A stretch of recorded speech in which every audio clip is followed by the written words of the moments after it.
Hello students, आप सभी लोग को सौरभ क्लासेस में हार्दिक स्वागत है।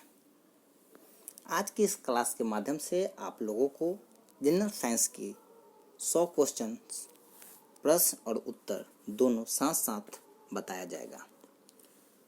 मैं आशा करता हूं कि इसमें से बहुत सारे क्वेश्चन जो आपके एग्ज़ाम अलग अलग एग्ज़ामों में पूछा जा चुका है और पूछेगा भी, तो आप लोग अच्छे से तैयारी करेंगे ताकि यह क्वेश्चन और आंसर आपके एग्ज़ाम में मदद करेगा और आपका जो उद्देश्य है, एम है, आप उसमें सफल हो पाएंगे। इस क्लास स्टार्ट करने से पहले मैं आप लोगों को कुछ सुनाना चाहता हूँ कि मायूस मत होना ज़िंदगी से कभी भी, मायूस मत होना ज़िंदगी से कभी भी, किसी भी वक्त तेरा नाम बन सकता है। अगर दिल में हो आग, अगर दिल में हो आग और हौसले हो बुलंद, तो अखबार बेचने वाला बच्चा भी कलाम बन सकता है। तो ये कुछ वाक और सेंटेंस, कुछ मैसेज था जो मैं आप लोगों को बताना चाहता था और बताया। कहने का तात्पर्य यह है कि आप लोग लगन से मेहनत कीजिए, दिन रात मेहनत कीजिए, स्वस्थ रहिए, सुरक्षित रहिए, साथ साथ में जो आपका लक्ष्य है उसके लिए ज़्यादा से ज़्यादा मेहनत कीजिए विदाउट स्ट्रेस। अगर आप स्वस्थ रहेंगे तो आप सही पूर्वक, सफलतापूर्वक आप अपनी उद्देश्य जो आपका एम है इजली यू कैन अचीव। तो ये हमारा एक सजेशन है, रिक्वेस्ट है आप लोगों के लिए, और मैं भगवान से प्रार्थना करता हूँ कि आप लोग स्वस्थ रहेंगे और सुरक्षित रहेंगे। और इस चैनल के लिए छोटा सा एडवर्टाइजमेंट कि अगर आप इस चैनल को बने हैं, अगर जो न्यू व्यूअर है, प्लीज़ अगर आप सब्सक्राइब अभी तक नहीं किए तो सब्सक्राइब कीजिए, लाइक कीजिए और शेयर कीजिए ताकि इस चैनल का भी ग्रो हो सके और ज़्यादा से ज़्यादा स्टूडेंट के बीच में यह क्वेश्चन जाए, आंसर जाए, ताकि उनकी भी तैयारी इस लॉकडाउन में काफ़ी बेहतर हो सकता है। इस चैनल के माध्यम से आप लोगों को सौरभ सर के द्वारा, जो कि यूपीएससी हिंदी माध्यम के जो स्टूडेंट्स हैं उनके लिए भी अच्छी तरह से तैयारी कराया जा रहा है। और मैं उम्मीद करता हूँ कि आप समझ पा रहे होंगे। नहीं समझ पा रहे तो उनसे कमेंट बॉक्स में कमेंट कीजिए और उससे समझने की कोशिश कीजिए। मैं आप लोगों को यह यकीन दिलाना चाहता हूँ कि he has a good experience, वह पढ़ चुके हैं और उनके पास यह अनुभव है कि आपको आसानी से समझा सकते हैं। तो ठीक है, हम इस क्वेश्चन में आप लोगों को लगभग 100 क्वेश्चन, जो कि मैंने बोला पहले भी कि क्वेश्चन और उत्तर दोनों बताया जाएगा। तो चलिए शुरू करते हैं। आज का पहला क्वेश्चन है, वनस्पति विज्ञान के जनक कौन है? थियोफ्रेस्टस है। वनस्पति विज्ञान के जनक कौन है? थियोफ्रेस्टस है। दूसरा क्वेश्चन है, बॉटनी शब्द की उत्पत्ति किस भाषा के शब्द से हुई है? तो ग्रीक भाषा के शब्द से हुई है। बॉटनी शब्द की उत्पत्ति किस भाषा के शब्द से हुई है? तो ग्रीक भाषा के शब्द से हुई है। जो तीसरा क्वेश्चन है, हिस्टोरिया प्लांटेरम पुस्तक के लेखक कौन है? तो थियोफ्रेस्टस है। हिस्टोरिया प्लांटेरम पुस्तक के लेखक कौन है? तो थियोफ्रेस्टस है। वही थियोफ्रेस्टस जो वनस्पति विज्ञान के जनक हैं। नेक्स्ट क्वेश्चन है, वह विज्ञान जिसका संबंध जीवधारियों के अध्ययन से होता है क्या कहलाती है? जीव विज्ञान। वह विज्ञान जिसका संबंध जीवधारियों के अध्ययन से होता है क्या कहलाती है? जीव विज्ञान कहलाती है। अगला क्वेश्चन, पर्यावरण का अध्ययन जीव विज्ञान की किस शाखा के अंतर्गत किया जाता है? तो पारिस्थितिकी के अंतर्गत किया जाता है। फिर से क्वेश्चन को पढ़ रहा हूँ, पर्यावरण का अध्ययन जीव विज्ञान की किस शाखा के अंतर्गत किया जाता है? तो पारिस्थितिकी के अंतर्गत किया जाता है। नेक्स्ट क्वेश्चन, फूलों का संवर्धन के विज्ञान को क्या कहते हैं? तो फ्लोरिकल्चर कहते हैं। फूलों के संवर्धन के विज्ञान को क्या कहते हैं? तो फ्लोरिकल्चर कहते हैं। नेक्स्ट क्वेश्चन, डेंड्रोलॉजी का संबंध किससे है? तो झाड़ियों के अध्ययन से है। डेंड्रोलॉजी का संबंध किससे है? तो झाड़ियों के अध्ययन से। नेक्स्ट क्वेश्चन, पुष्पों का अध्ययन क्या कहलाता है? तो एंथोलॉजी कहलाता है। नेक्स्ट क्वेश्चन, पुष्पों का अध्ययन क्या कहलाता है? तो एंथोलॉजी कहलाता है। नेक्स्ट क्वेश्चन, जीवाश्म वनस्पति विज्ञान में किसका अध्ययन किया जाता है? तो जीवाश्मों का किया जाता है। जीवाश्म वनस्पति विज्ञान में किसका अध्ययन किया जाता है? तो जीवाश्मों का किया जाता है। नेक्स्ट क्वेश्चन, वनस्पति संवर्धन से संबंधित विज्ञान की शाखा को क्या कहते हैं? तो हॉर्टिकल्चर कहते हैं। फिर से क्वेश्चन को रिपीट करा, वनस्पति संवर्धन से संबंधित विज्ञान की शाखा को क्या कहते हैं? तो हॉर्टिकल्चर कहते हैं। नेक्स्ट क्वेश्चन, वनस्पति विज्ञान की वह शाखा जिसमें शैवालों का अध्ययन किया जाता है क्या कहलाती है? तो फाइकोलॉजी कहलाती है। वनस्पति विज्ञान की वह शाखा जिसमें शैवालों का अध्ययन किया जाता है क्या कहलाती है? फाइकोलॉजी कहलाती है। सिल्वीकल्चर में किसका वर्णन होता है? तो वनों के विकास का वर्णन होता है। सिल्वीकल्चर में किसका वर्णन होता है? तो वनों के विकास का होता है। स्पर्मोलॉजी में किसका अध्ययन होता है? तो बीज का होता है। स्पर्मोलॉजी में किसका अध्ययन होता है? तो बीज का होता है। एग्रोस्टोलॉजी में किसका अध्ययन होता है? घासों का। एग्रोस्टोलॉजी में किसका अध्ययन होता है? घासों का। नेक्स्ट क्वेश्चन, पीडोलॉजी में किसका अध्ययन किया जाता है? तो भूमि का। पीडोलॉजी में किसका अध्ययन किया जाता है? भूमि का किया जाता है। नेक्स्ट क्वेश्चन, आनुवंशिकता एवं विभिन्नता के बारे में जानकारी देने वाली वनस्पति विज्ञान की शाखा को क्या कहते हैं? अनुवांशिकी कहते हैं। आनुवंशिकता एवं विभिन्नता के बारे में जानकारी देने वाले वनस्पति विज्ञान की शाखा को क्या कहते हैं? तो अनुवांशिकी कहते हैं। पौधों के नाम देने वाला विज्ञान क्या कहलाता है? तो वर्गीकी कहलाता है। पौधों को नाम देने वाला विज्ञान क्या कहलाता है? वर्गीकी कहलाता है। फलों का अध्ययन क्या कहलाता है? पोमोलॉजी कहलाता है। फलों का अध्ययन क्या कहलाता है? पोमोलॉजी कहलाता है। परागकणों का अध्ययन क्या कहलाता है? पैलिनोलॉजी कहलाता है। परागकणों का अध्ययन क्या कहलाता है? पोलिनोलॉजी कहलाता है। संसार में पौधों के वितरण का अध्ययन क्या कहलाता है? फाइटोजियोग्राफी कहलाता है। संसार में पौधों के वितरण का अध्ययन क्या कहलाता है? फाइटोजियोग्राफी कहलाता है। नेक्स्ट क्वेश्चन है, साग सब्जी उत्पन्न करने वाले पौधों का अध्ययन क्या कहलाता है? अलेरिकल्चर कहलाता है। साग सब्जी उत्पन्न करने वाले पौधों का अध्ययन क्या कहलाता है? अलेरिकल्चर कहलाता है। वार्षिक वलयों का अध्ययन क्या कहलाता है? डेंड्रोकोनोलॉजी कहलाता है। वार्षिक वलयों का अध्ययन क्या कहलाता है? तो डेंड्रोकोनोलॉजी कहलाता है। नेक्स्ट क्वेश्चन, सजावटी वृक्ष तथा झाड़ियों के संवर्धन से संबंधित अध्ययन क्या कहलाता है? आर्बोरिकल्चर कहलाता है। सजावटी वृक्ष तथा झाड़ियों के संवर्धन से संबंधित अध्ययन क्या कहलाता है? आर्बोरिकल्चर कहलाता है। पौधों की आंतरिक संरचना का अध्ययन क्या कहलाता है? शारीरिकी कहलाता है। शारीरिकी। पौधों की आंतरिक संरचना का अध्ययन क्या कहलाता है? शारीरिकी।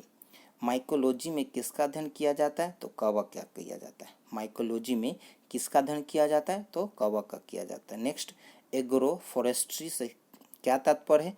कृषि के साथ साथ उसी भूमि पर काष्ठीय वारमासी वृक्ष लगाना। क्वेश्चन को और उत्तर को फिर से मैं दोहरा रहा हूँ। एग्रो फॉरेस्ट्री से क्या तात्पर्य है? उत्तर, कृषि के साथ साथ उसी भूमि पर काष्ठीय बारमासी वृक्ष लगाना। नेक्स्ट क्वेश्चन, जीव द्रव के पृथक्करण एवं संयोजन से संबंधित वनस्पति विज्ञान की शाखा क्या कहलाती है? तो टिश्यू कल्चर कहलाती है। जीव द्रव के पृथक्करण एवं संयोजन से संबंधित वनस्पति विज्ञान की शाखा क्या कहलाती है? उत्तर, टिश्यू कल्चर। नेक्स्ट क्वेश्चन है, आदिवासियों द्वारा पादपों के उपयोग का अध्ययन किस शाखा के अंतर्गत किया जाता है? तो इथेनोबॉटनी के अंतर्गत किया जाता है। इथेनोबॉटनी। फिर से रिपीट कर रहा हूँ, आदिवासियों द्वारा पादपों के उपयोग का अध्ययन किस शाखा के अंतर्गत किया जाता है? तो इथेनोबॉटनी के अंतर्गत किया जाता है। नेक्स्ट क्वेश्चन है, सूक्ष्म जीवों का अध्ययन किसके अंतर्गत किया जाता है? माइक्रोबायोलॉजी के अंतर्गत किया जाता है। सूक्ष्म जीवों का अध्ययन किसके अंतर्गत किया जाता है? तो माइक्रोबायोलॉजी के अंतर्गत किया जाता है। नेक्स्ट क्वेश्चन है, सजीवों में कार्बनिक पदार्थ का अध्ययन किसके अंतर्गत किया जाता है? तो बायोकेमिस्ट्री के अंतर्गत किया जाता है।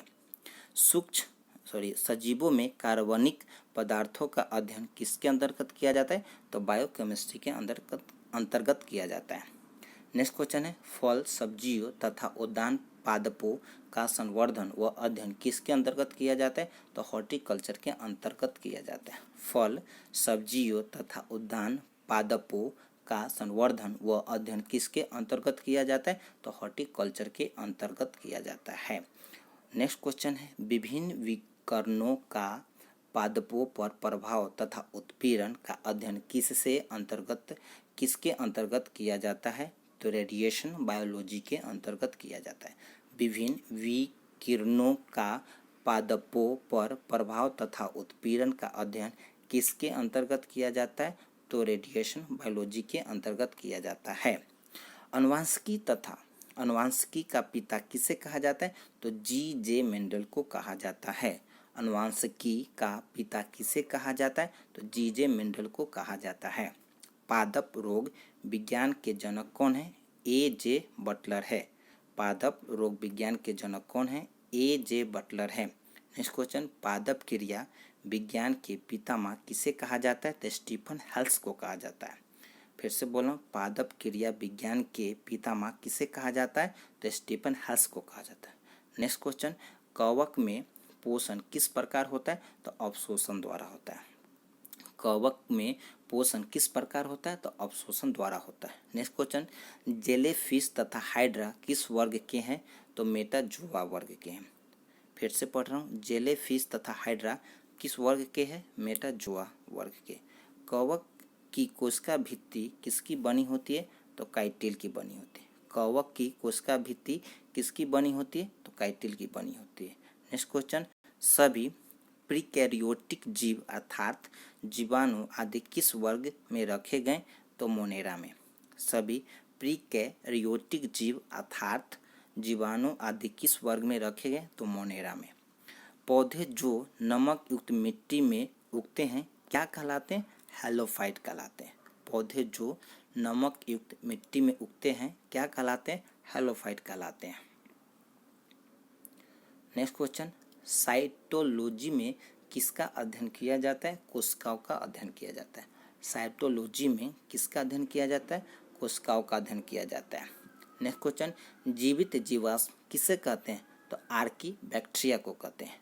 जीवित जीवाश्म किसे कहते हैं? आर्की बैक्टीरिया को कहते हैं। नेक्स्ट, जीवाणु में डीएनए के अतिरिक्त कौन सा आनुवांशिक पदार्थ होता है? तो प्लाज्मिड होता है। जीवाणु में डीएनए के अतिरिक्त कौन सा आनुवांशिक पदार्थ होता है? प्लाज्मिड होता है। नेक्स्ट, एक कोशिकीय सुनहरे पीले शैवाल को क्या कहते हैं? डायटम कहते हैं। एक कोशिकीय सुनहरे पीले शैवाल को क्या कहते हैं? डायटम कहते हैं। नेक्स्ट, जीव विज्ञान शब्द का प्रयोग सबसे पहले किसने किया? लेमार्क तथा ट्रेविरेनस ने। जीव विज्ञान शब्द का प्रयोग सबसे पहले किसने किया? लेमार्क तथा ट्रेविरेनस ने की।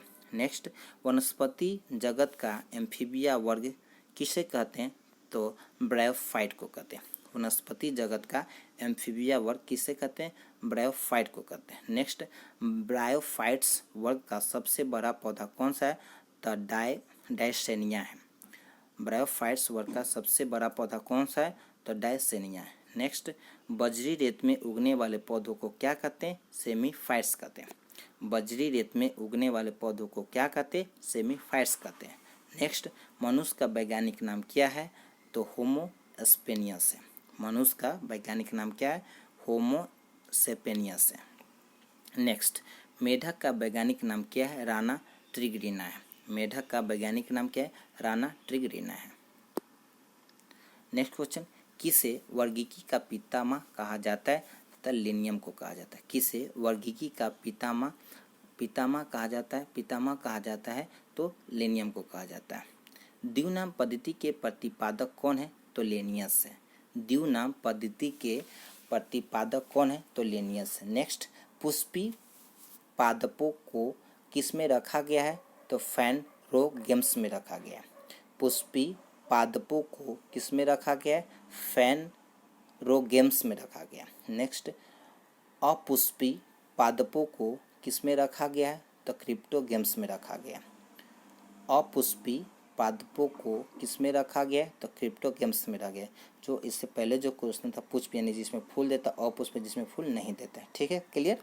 नेक्स्ट क्वेश्चन की तरफ चलते हैं। हाइड्रोफाइट्स क्या होते हैं? तो जलीय पौधे। हाइड्रोफाइट्स क्या होते हैं? तो जलीय पौधे हैं। नेक्स्ट क्वेश्चन, द्विनाम पद्धति का क्या अभिप्राय है? वंश तथा जाति। द्विनाम पद्धति का क्या अभिप्राय है? वंश तथा जाति। नेक्स्ट, जिन पौधों पर बीज बनते हैं किंतु पुष्प नहीं लगते क्या कहलाते हैं? तो अनावृत बीजी। जिन पौधों पर बीज बनते हैं किंतु पुष्प नहीं लगते क्या कहलाते हैं? अनावृत बीज। नेक्स्ट, जीवाणु की खोज सर्वप्रथम किसने की? तो ल्यूवेनहॉक ने की। जीवाणु की खोज सर्वप्रथम किसने की? तो आंसर है ल्यूवेनहॉक ने की। नेक्स्ट, किसमें माइटोकॉन्ड्रिया अनुपस्थित होता है? तो जीवाणु में।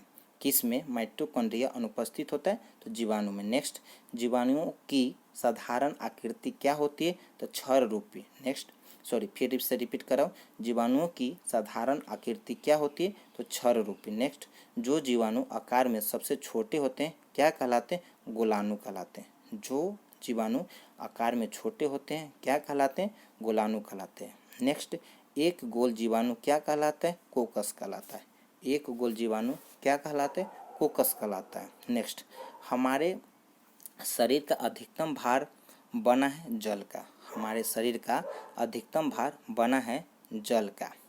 नेक्स्ट, एक वयस्क मानव शरीर में जल प्रतिशत है लगभग 65%। इसीलिए बोला जाता है कि प्लेंटी ऑफ ओरल फ्रूट्स, यानी दिन में ज़्यादा से ज़्यादा पानी पीजिए, 3 से 4 लीटर। आप मतलब एक साथ नहीं पीजिए, लेकिन थोड़ा थोड़ा क्वांटिटी में आप पीते रहिए, ताकि जो हमारे बॉडी से यानी हमारे शरीर से जो पानी है भिन्न भिन्न तरीक़ों से जैसे हमारा शरीर से निकलते रहता है। तो आप लोग ज़्यादा से ज़्यादा पानी पीजिए, हेल्दी रहिएगा, स्वस्थ रहिएगा। ठीक है, चलिए नेक्स्ट क्वेश्चन की तरफ चलते हैं। लोहे, सोडियम, ऑक्सीजन एवं आयोडीन में से मानव शरीर में सर्वाधिक प्रचुरता से पाया जाने वाला तत्व है ऑक्सीजन। देखिए यहाँ जो चार बोल रहा है, लोहे, सोडियम, ऑक्सीजन एवं आयोडीन, जो चार है उसमें से आयोडीन में से मानव शरीर में सर्वाधिक प्रचुरता से पाया जाने वाला तत्व है तो ऑक्सीजन है। ठीक है, नेक्स्ट, लोहा, सोडियम, फास्फोरस एवं कैल्शियम में से मानव शरीर में अधिकतम मात्रा में पाया जाने वाला तत्व है तो कैल्शियम है। जब आपको एक क्वेश्चन रहेगा कि लोहा, सोडियम, फास्फोरस एवं कैल्शियम में से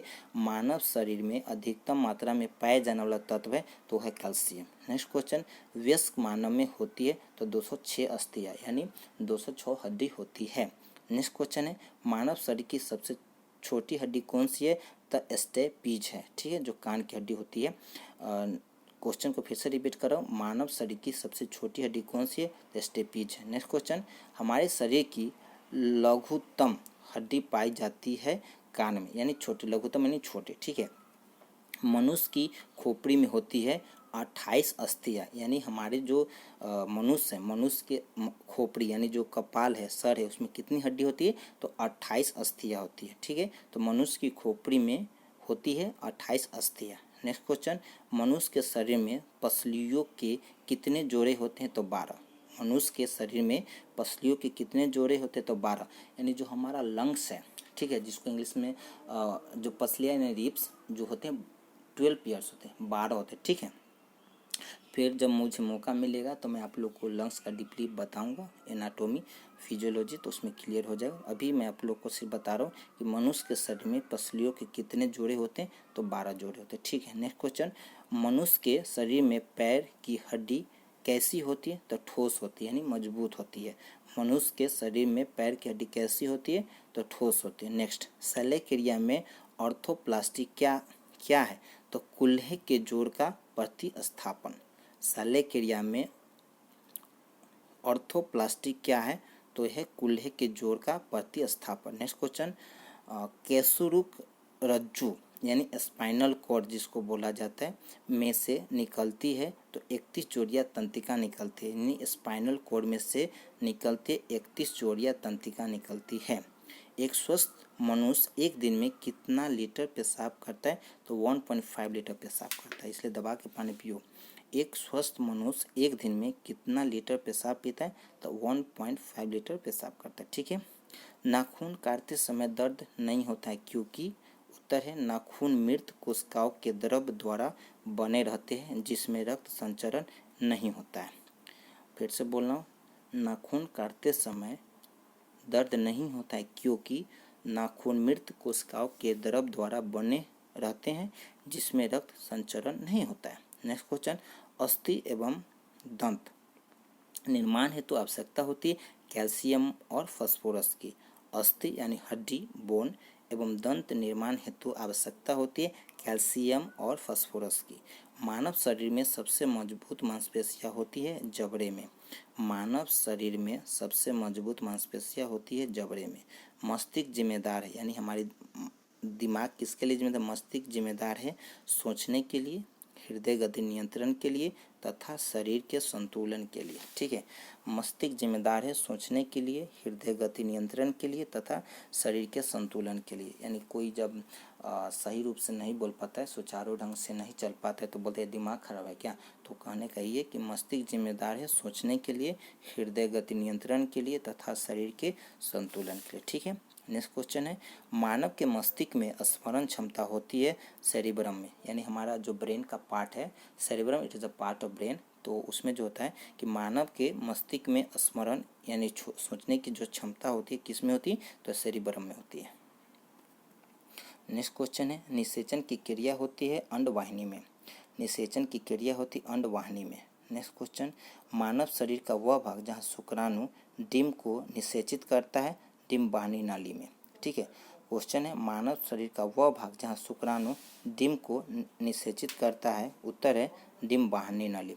ठीक है, फिर नेक्स्ट क्वेश्चन मानव भ्रूण का हृदय स्पंदन किससे करने लगता है, उत्तर है अपने परिवर्धन के चतुर्थ सप्ताह में। मानव भ्रूण का हृदय स्पंदन करने लगता है, उत्तर है अपने परिवर्धन के चतुर्थ सप्ताह में। नेक्स्ट क्वेश्चन है स्तनधारियों में श्वसन होता है, उत्तर फुसफुस यानी फेफड़ा द्वारा। स्तनधारियों में श्वसन होता है यानी किसके द्वारा होता है? तो फुसफुस फेफड़ा के द्वारा होता है। नेक्स्ट क्वेश्चन श्वसन क्रिया में वायु के जिस घटक की मात्रा में कोई परिवर्तन नहीं होता है वह है नाइट्रोजन। श्वसन क्रिया में वायु के जिस घटक की मात्रा में कोई परिवर्तन नहीं होता है वह है नाइट्रोजन। नेक्स्ट क्वेश्चन एक स्वस्थ व्यक्ति का हृदय 1 मिनट में औसतन कितना बार धड़कता है? तो 72 बार धड़कता है। यानी हार्ट बीट जो होता है 72 टाइम्स होना चाहिए। 70 से अच्छी एक एवरेज है जो 70 to 80। ठीक है, जो 100 से ऊपर हो जाता है जिसको हम लोग मेडिकल टर्म में बोला जाता है ट्रेकिकार्डिया, जो 60 से नीचे हो जाता है ब्रेडिकार्डिया, जो आगे बताऊंगा आप लोग को। अभी इस क्वेश्चन को अच्छे से समझिए और याद कीजिए। एक स्वस्थ व्यक्ति का हृदय 1 मिनट में औसतन धड़कता है 72 बार। ठीक है, नेक्स्ट क्वेश्चन की तरफ चलते हैं। हृदय आराम करता है 2 धड़कनों के बीच। हृदय आराम करता है 2 धड़कनों के बीच। नेक्स्ट क्वेश्चन है हृदयघात का सटीक लक्षण क्या होता है? सटीक लक्षण क्या होता है? तो जी मिचलाना, तेज पसीना आना एवं सिर में दर्द होना। ठीक है, हृदय में कितने कक्ष होते हैं? तो 4 कक्ष होते हैं। हृदय स्पंदन एक विद्युतीय तरंग द्वारा निष्पादित होती है जो कहाँ उपजती है? तो हृदय में। ठीक, नेक्स्ट मानव कलाई में नाड़ी स्पंदन करती है हृदय के बराबर। मानव कलाई में नाड़ी स्पंदन करती है हृदय के बराबर। यानी जितना बार मेरा हार्ट बीट करेगा, जो आप लोग देखते हो कि जो डॉक्टर लोग या कंपाउंडर जो असिस्टेंट होते हैं, जो नाड़ी जो हमारा वहाँ पे रेडियल आर्टरी वहाँ से निकलती है जहाँ से पल्स चेक करते हैं, ठीक है, उसी को नाड़ी बोलते हैं। नेक्स्ट क्वेश्चन की तरफ चलते हैं। मानव शरीर का तापक्रम, उत्तर है नहीं जड़ों यानी ठंडा में घटता है और न ही गर्मियों में बढ़ता है। नहीं, मानव शरीर का जो तापमान है ठंडी के समय में नहीं घटता है और न ही गर्मी में बढ़ता है। ठीक है, नेक्स्ट चलते हैं। एक स्वस्थ वयस्क मनुष्य में रक्त का कुल परिमाप कितना होता है? तो 5 से 6 लीटर होता है। एक स्वस्थ वयस्क मनुष्य में रक्त का कुल परिमाप कितना होता है? तो 5 से 6 लीटर होता है। नेक्स्ट क्वेश्चन की तरफ चलते हैं। जो 94 नंबर है, रक्त होता है यानी रक्त कैसा उत्तक होता है? तो एक संयोजी उत्तक होता है। रक्त कैसा उत्तक होता है? तो एक संयोजी उत्तक होता है। नेक्स्ट क्वेश्चन है हीमोग्लोबिन है, उत्तर है मानव रक्त में पाया जाने वाला पदार्थ। हीमोग्लोबिन है मानव रक्त में पाया जाने वाला पदार्थ। नेक्स्ट क्वेश्चन शरीर में हीमोग्लोबिन का क्या कार्य है? शरीर में हीमोग्लोबिन का क्या कार्य है? तो ऑक्सीजन तथा ऑक्सीजन का परिवहन। ठीक है, नेक्स्ट क्वेश्चन है वह प्राणी जिसके जीव द्रव में हीमोग्लोबिन का विलय हो जाता है वह जो जीव द्रव्य है वह है केचुआ, ठीक, यानी जो प्राणी है वो केचुआ है। वह प्राणी जिसके जीव द्रव्य में हीमोग्लोबिन का विलय हो जाता है वह है केचुआ, ठीक। फिर से पढ़ना, वह प्राणी जिसके जीव द्रव्य में हीमोग्लोबिन का विलय हो जाता है केचुआ, ठीक। नेक्स्ट क्वेश्चन, रक्त का लाल रंग किसके कारण होता है? तो हीमोग्लोबिन के कारण होता है। रक्त का लाल रंग किसके कारण होता है? तो हीमोग्लोबिन के कारण होता है। नेक्स्ट क्वेश्चन, लाल रक्त कणिकाओं जिसको आरबीसी बोला जाता है, रेड ब्लड सेल कहा जाता है, का रंग होता है हीमोग्लोबिन के कारण। लाल रक्त कणिकाओं का रंग होता है हीमोग्लोबिन के कारण, यानी जो लाल रक्त होते हैं हीमोग्लोबिन के कारण होता है। आरबीसी का जो कलर रेड होता है वो हीमोग्लोबिन के कारण होता है। जो नेक्स्ट और लास्ट क्वेश्चन है आज का इस सेशन में, वह रक्त का शरीर में क्या कार्य है? तो सारे शरीर में ऑक्सीजन को पहुंचाना, न्यूट्रिएंट्स को, हमारे विटामिन न्यूट्रिशन को भी पहुंचाना। रक्त का शरीर में क्या कार्य है? तो सारे शरीर में ऑक्सीजन को पहुंचाना। तो आज का यह लास्ट क्वेश्चन, और इस सेशन में 100 क्वेश्चन, उसका प्रश्न और उत्तर दोनों आप लोगों को बताया गया। तो आप लोग का क्या काम बनता है कि इसको सुनिए, समझिए। अगर इस आपको सुनने में परेशानी होती है, हो सकता है मेरा वॉइस अगर कमज़ोर है, तो अगर नहीं सुन पाते हो, कमज़ोर मीन्स अगर आप नहीं सुन पा रहे तो कमेंट बॉक्स में लीजिए। जो नेक्स्ट मैं सेशन लूँगा तो उसमें मैं थोड़ा सा लाउडली और इम्प्रूवमेंट करूँगा इसमें। You need not to worry about it all, okay. So now what is your duty? तो आपका जो ड्यूटी है, कर्तव्य है कि इसको निष्ठापूर्वक सुनिए, समझिए और नोट्स बनाइए, और उसको बार बार आप रटिए, रट्टा मार जाइए, ताकि आप याद कर लेंगे। तो इससे आपको फायदा होगा कि आपको एग्जाम में आसानी पूर्वक जवाब दीजिएगा और आप सही समय से सफल हो पाइएगा, ठीक है। तो फिर से लास्ट में आप लोगों को just I would like to tell you कि आप इस चैनल को लाइक, सब्सक्राइब और शेयर ज़्यादा से ज़्यादा करें, ताकि इस चैनल ग्रेजुअली, कोई बड़ी बात नहीं, ग्रेजुअली डेवलप होगा और सारे स्टूडेंट को, जो भी हमारे हिंदी माध्यम के छात्र एवं छात्राएं हैं, उनको जो कंपटीशन इवेंट कमीशन के जो तैयारी करें, उनको सही टाइम से हो पाएगा और कराया जाएगा। इस चैनल के माध्यम से आप लोगों को मेक श्योर किया जाता है, ठीक है। तो चलिए, आज का क्लास यही समाप्त होता है, और फिर हम नेक्स्ट क्लास में मिलेंगे। तब तक के लिए जय हिंद, जय भारत।